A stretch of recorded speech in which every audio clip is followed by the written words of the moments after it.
Joe Nova is the author of The Skeptic's Handbook, one of the largest skeptical blogs in the world. A reformed greenie, there you go, some can be reformed. Joe is a prize-winning science graduate in molecular biology, and she's worked on television, radio and presented science all over Australia. I think you'll probably hear her on a certain radio program pretty shortly here in Perth. She's a former member of the Greens. Her blog, joanova.com.au, got 2 million hits in 2010 and about 300,000 people from 200 countries read it last year. Joe has spoken in New York, Washington and toured with Lord Christopher Monckton in 2011. Would you welcome Joe Nova?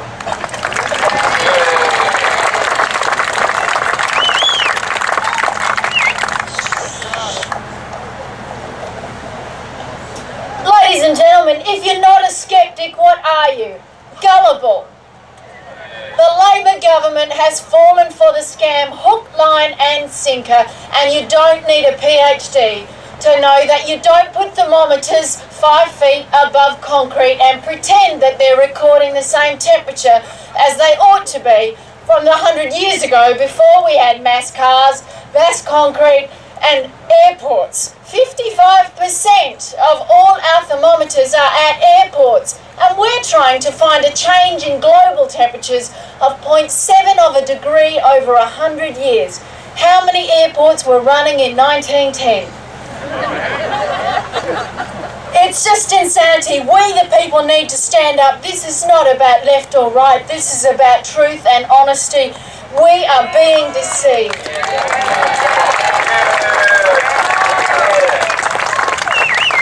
Everything you thought you knew about science of man-made global warming is virtually the opposite of what's real. It's a PR campaign with your money to con you out of what is rightfully yours.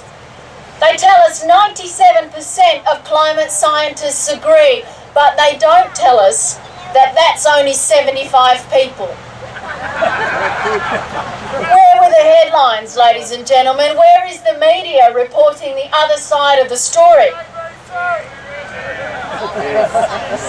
Do you know we can name 31,500 scientists who agree with us? They're independent scientists with no vested interests in this game.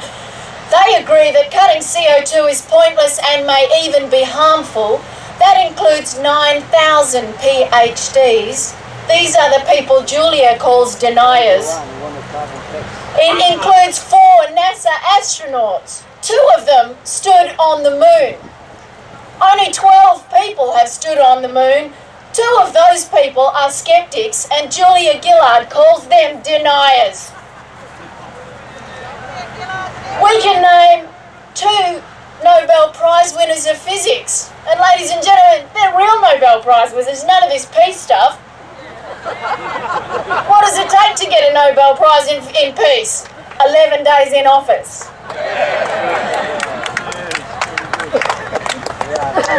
So despite what you hear about there being a consensus, there's not only no consensus, we outnumber them. We can name more skeptical scientists than they can name. But you know what?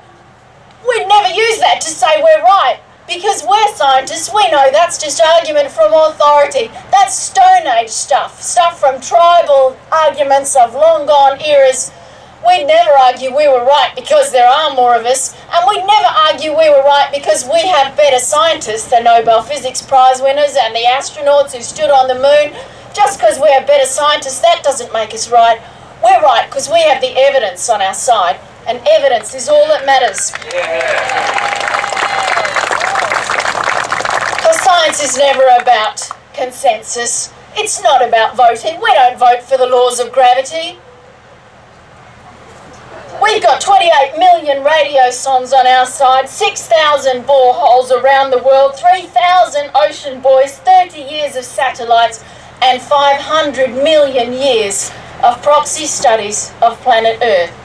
They've got nothing but computer models. And these models, ladies and gentlemen, are the same ones that told us there would be endless droughts. And when people drowned in floods, they said, see, we told you it would rain. Those who tell you there's a consensus are not just wrong, it's anti-science. It breaks laws of reason known for 2,000 years. Thousands of independent scientists are rising up behind the scenes in a revolution I've never seen in modern science. It's like nothing we've ever had before.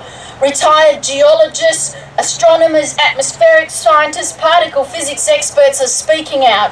They're busting $4 billion agencies like NOAA in the US. And though we are the grassroots movement, the unpaid whistleblowers, they're calling us the paid shills who are whores for industry. For every dollar paid to skeptics by Exxon, the US government paid $3,500 to scientists to find a crisis. Ladies and gentlemen, we got what we paid for. We tried to find a scientist and they found one. And it's monopoly science, it's propaganda.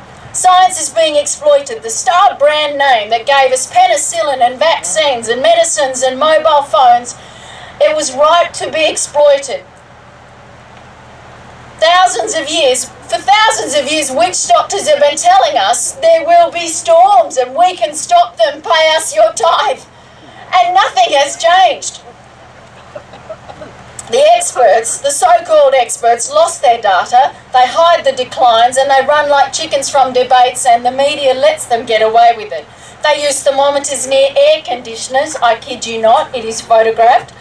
They use air conditioners over car parks and near fermenting vats of sewage. They're not measuring global warming, they're measuring the spread of asphalt and electricity.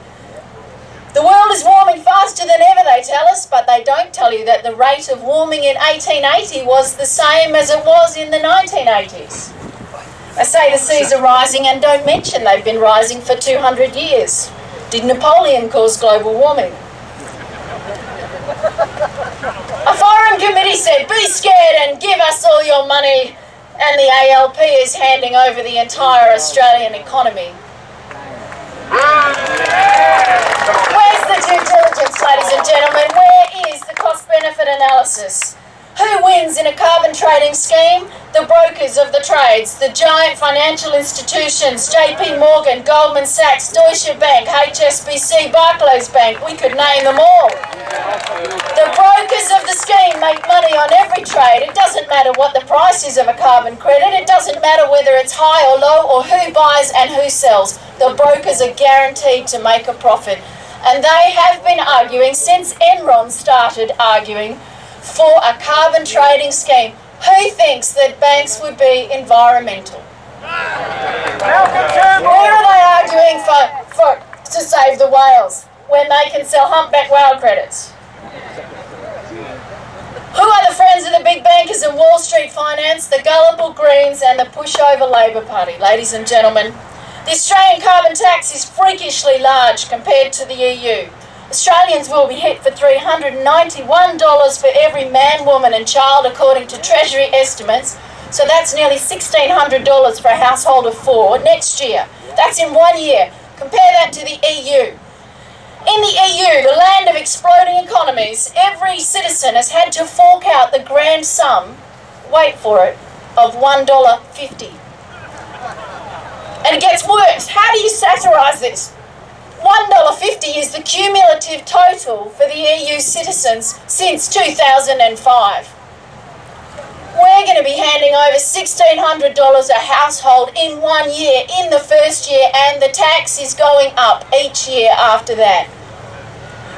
Are we the global patsies? It's not like we want to copy EU economic policies in the first place, but why are we taking something that doesn't work and we're outdoing it by 3,000%? It's global stupidity. To finish up, I'm going to paraphrase shortly. Two speakers, Alexander Tytler and Henning Prentice. A democracy only exists until the voters discover they can vote themselves the treasury. From that moment on, the majority always votes for those who offer the most from the public purse. And the democracy collapses over loose fiscal policy. It's not like we've seen any of that lately, has it? Great nations rise and fall. The people go from bondage to truth, from truth to courage, from courage to liberty, and from liberty to riches. But riches lead to selfishness, and selfishness leads to apathy, and apathy leads to dependence, and from dependence they go back to bondage. We have to stop the cycle, ladies and gentlemen. It's time to say no. Thank you.